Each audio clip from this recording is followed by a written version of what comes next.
കൈതപ്രം സാറിന്റെ വരികളും SP വെങ്കടേഷ് സാറിന്റെ ഈണവും കൂടി ചേർന്ന് പൈതൃകം എന്ന സിനിമയിലെ നീലാഞ്ജനപ്പൂവിൻ എന്ന പാട്ടാണ് ഇന്ന് ഞാൻ ട്രൈ ചെയ്യണത്.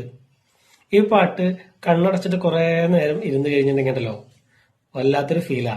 എത്ര മനസ്സിന് വയ്യാന്ന് തോന്നുന്നുണ്ടെങ്കിലും ഒരു പ്രത്യേക ഒരു ഉണർവ് കിട്ടും. അപ്പൊ അതുകൊണ്ടാണ് ഞാൻ ഇന്ന് ഈ പാട്ട് ചൂസ് ചെയ്തിരിക്കുന്നത്.